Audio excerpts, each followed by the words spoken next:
ассалому алайкум бинандаҳои азиз, барномаи ахборро манзури шумо менамоем.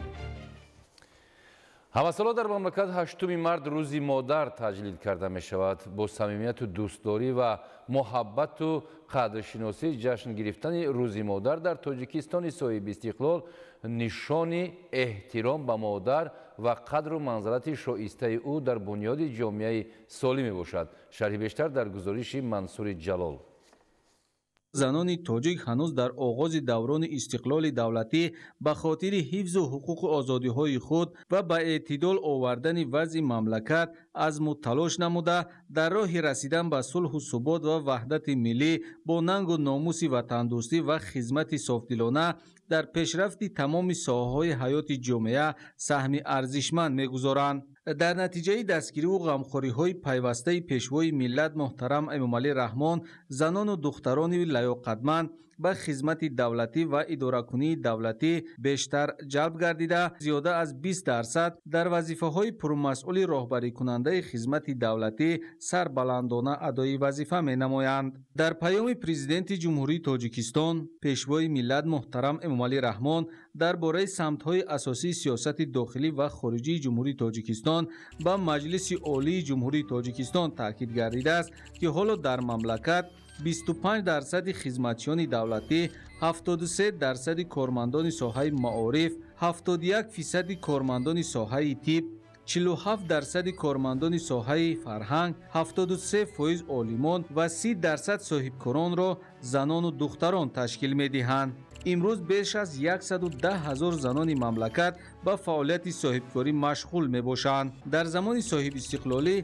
زیاده از 280,000 نفر دختران مؤسسه های تحصیلات عالی را ختم کردند، یعنی صاحب معلومات عالی گردیدند. از آغاز جاری گردیدن کوتای پرزیدنتی، یعنی در 28 سال اخیر 11,600 نفر دختران مؤسسه های تحصیلات عالی را با کوتای پرزیدنتی ختم کردند. علاوه بر این 35,000 دختران و زنان مؤسسه های تحصیلات عالی کشورهای خارجی را ختم کرده صاحب معلومات شدند.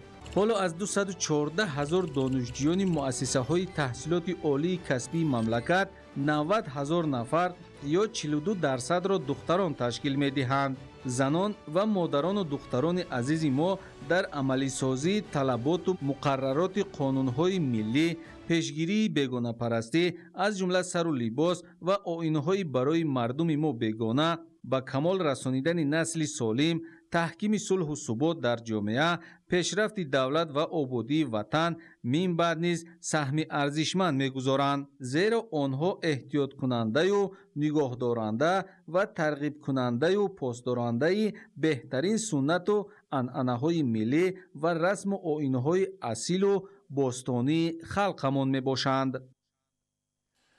در شهر لیوکان 6 کارخانه استحصالی فعالیت می‌نماید که به استحصال ده‌ها نامگوی مال و محصولات وارد آویز کننده در تنظیم طلبات بازار مساعدت می‌نماید. گزارشی خبرنگاران ما.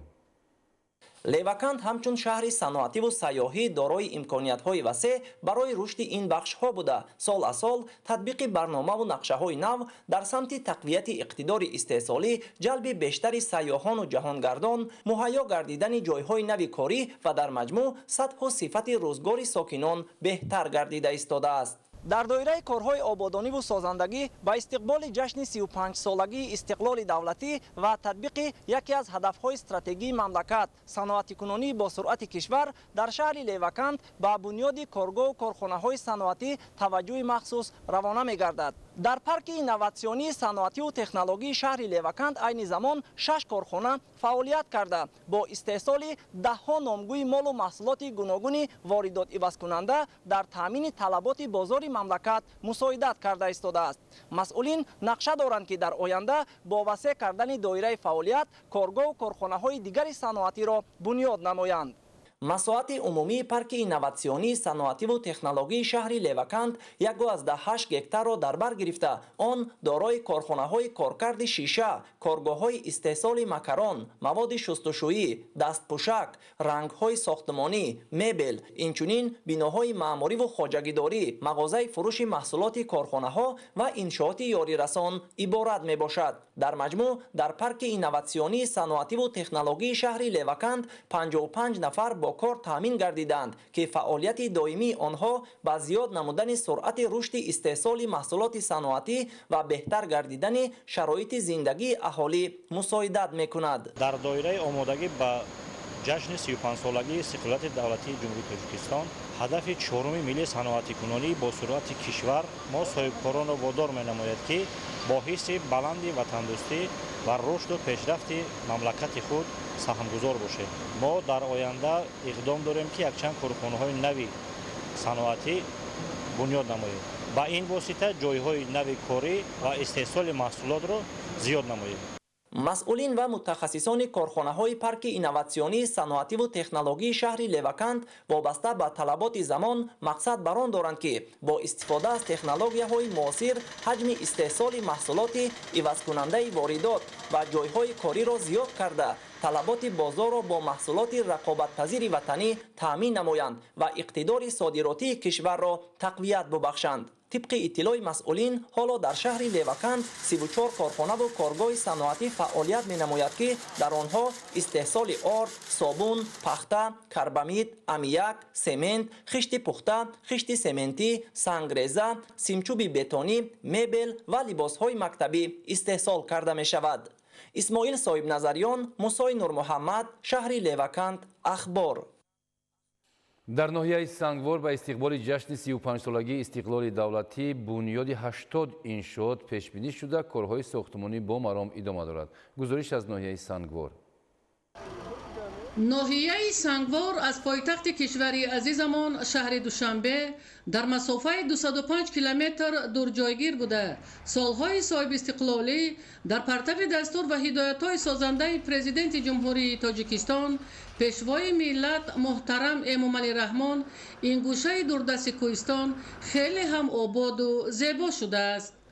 аз ҷумла бунёди даҳҳо биноҳои маъмурӣ, муассисаҳои таълимиву тандурустӣ, фарҳанг ва дигар иншооти ҳаётан муҳим боиси пешрафти иқтисодӣ гардида, ҷиҳати рушду инкишофи хоҷагии халқи ноҳияи Сангвор барои солҳои 2021-2025 зиёда аз 174 лоиҳаи дигар таъризӣ шудааст, то барои таъмини зиндагии шоистаи мардум заминаи воқеӣ муҳайё карда шавад. соли гузашта дар доираи сафари кории президенти ҷумҳурии Тоҷикистон, пешвои миллат муҳтарам Эмомалӣ Раҳмон ба ноҳияҳои минтақаи Рашт дар ноҳияи Сангвор як қатор иншоот аз ҷумла муҷассамаи Исмоили Сомонӣ, нишони давлатӣ, толори маҷлисгоҳ барои 400 ҷойи нишаст, шуъбаи маориф, бинои меҳмонхона ва маркази савдо аз 4 ошонаро ба истифода доданд. бинои меҳмонхонаи сайёҳ аз рӯи лоиҳа дар ошонаи якуми мағозаи хӯрокворӣ ва дар ошонаи дуюми мағозаи масолеҳи сохтмонию ҷиҳози рӯзғор ҷойгир аст. ошонаҳои сеюму чоруми бино пурра барои меҳмонхона пешбинӣ шудааст. дар ошонаи сеюми бино қабулгоҳи сайёҳон, ҳуҷраҳои хоб ва толори гузаронидани семинару машварат ҷойгир буда, ошонаи чорум пурра аз ҳуҷраҳои хоб иборат мебошад. дар меҳмонхонаи сайёҳ, ки аз ҷониби соҳибкор Осим Сафаров сохта шудааст, 10 ҳуҷра барои ҷойи хоби сайёҳон мавҷуд аст.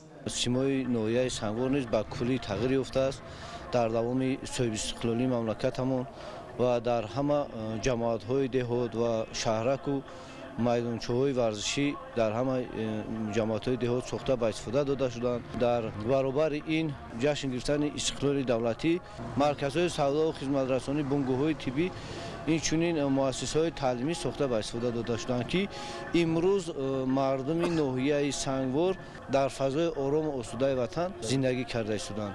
ҳамин тариқ раванди корҳои ободонӣ дар ҳамаи бахшҳои хоҷагии халқи ноҳияи Сангвор идома дошта, бо анҷоми корҳои сохтмонӣ бештари иншоот марҳила ба марҳила ба истифода дода мешаванд. Идигули Маҳмуд, Додарҷони Мирзозода барои барномаи ахбор аз ноҳияи Сангвор.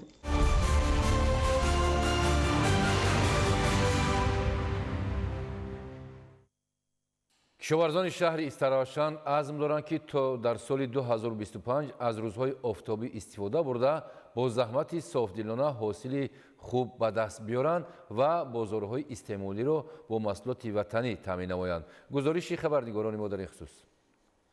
дар шаҳри Истаравшани Бостонӣ баробари рушди соҳаи саноату ҳунармандӣ мактабу муассисаҳои тандурустӣ инчунин пешрафти бемайлони самти кишоварзӣ низ мавқеи назаррас дорад. дар ин бобат масъулин ният доранд ки дар мавсими нави кишт дар майдони зиёда аз 20 000 гектар аз ҷумла 2500 гектар картошка, 520 гектар сабзӣ, 1250 гектар пиёз ва дигар зироатҳо кишти баҳорӣ гузаронанд. طبق اطلاع میدان بیش از 21320 گکتار شودگار کرده شده است که زیاده از 90% دورنما را تشکیل می‌دهد. باید قید نمود که تامین امنیت بی‌خطری آذوقه‌واری ساکنان مملکت با محصولات وطنی و از جهت اکولوژی تازه محض از مهنت حلال دهقانان اصیل وابستگی زیست دارد. مورد ذکر است که در عصر رشد علم و تکنولوژی به سطح آماده باشی حالت تکنیکی واسطه‌های کشاورزی پیشرفت ساحه مذکور غیر امکان است. با این مقصد در شهر استراوشان حالت آماده باشی تکنیک‌های کشاورزی سنجیده شد. نمایندگان وزارت کشاورزی همراه با مسئولین سرریاست کشاورزی ولایت سوخت، کارخانه واحد دولتی تاجیک اگرولیزینگ و مقامات اجرایی حکومت دولتی شهر استراوشان با کشاورزان و مکانیزاتوران صحبت و واخوری گذرانیده سطح آماده باشی تکنیک‌های کشاورزی را خوب ارزیابی نمودند. ضمن سنجش سخنرانی‌ها دایر به گذراندن کشتی زراعت‌ها، دسترس کردن تکنیک‌های کشاورزی توسط لیزینگ با نظر داشت امتیازهای پیش بینی شده، رعایت حتمی استراکچور کشت، استفاده تخمی‌های اعلی‌صفت و آگروخیمیکات‌ها مصلحت‌ها داده شد. قید کردند به مورد است که در حدود شهر استراوشان 64 مرکز خدمت‌رسانی تکنیک‌های کشاورزی موجود بوده، سهم استادهای چلانگران در تعمیر با صفت تکنیک‌ها و واسطه‌های کشاورزی نظررس ارزیابی می‌گردد. خرسندی بخش است که در موسم گذشته از حساب بودجه حکومت جمهوری تاجیکستان به خواجگی‌های دهقانی شهر استراوشان 40 عدد تکنیک نوی کشاورزی تحفه گردید.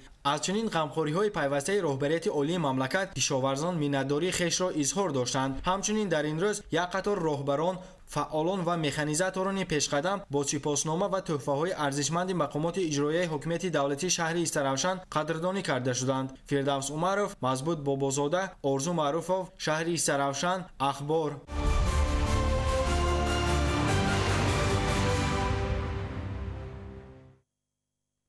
مؤسسه دولتی تعلیمی لیتسه کسبی تکنیکی شهری بختر فعالیتی پرثمر داشته. در این مؤسسه دانشجویان از تمام شهر و ناحیه‌های مملکت تحصیل نموده از روی 11 اختصاص به کسب و هنر آموزی جلب می‌گردند. گزارش در این خصوص. مؤسسه دولتی لیسه کسبی تکنیکی شهر بختر در آموده ساختن کادرهای صاحب تخصص در صنعت‌های گوناگون خوجگی خلق مملکت سهم ارزنده دارد. طبق مشاهده می‌شود این روزها جوانان زیاد با شور و شوق و خواهش زیاد با آموختن کسب و هنرهای گوناگون مشغول گردیده ایستادند. در این بارگاه کسب و هنرآموزی برای از خود نمودن نازکی‌های هنرهای گوناگون به خوجگی خلق نگرانیده شده شرایط مساعد فراهم بوده. همه روزه جوانان با یاری استادان صاحب کسب شغل‌های انتخاب نمودهشان را از بر می‌نمایند.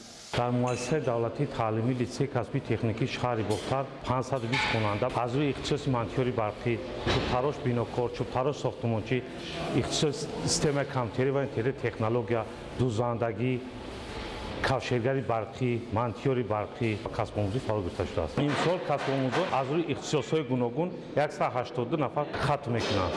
دانشجویان در این مؤسسه از روی 11 اختصاص از قبیل کفشگری برقی، دوریدگری، منطقه‌ای برقی، чӯбтарош, бинокор, дузанда ва дигар шуғлҳо таҳсил карда баъд аз хатми он ба истеҳсолот равона мегарданд. муассисаи мазкур чанде пеш пурра таъмири ҷорӣ гардида барои боз ҳам фароҳам сохтани шароит ба донишҷӯён аз ҷониби масъулин тадбирҳои зарурӣ андешида шудааст. аз худ намудани технологияи муосир хело муҳим ва саривақтӣ буда баҳри такмили ёфтани мафкураи зеҳнии ҷавонон мусоидат менамояд.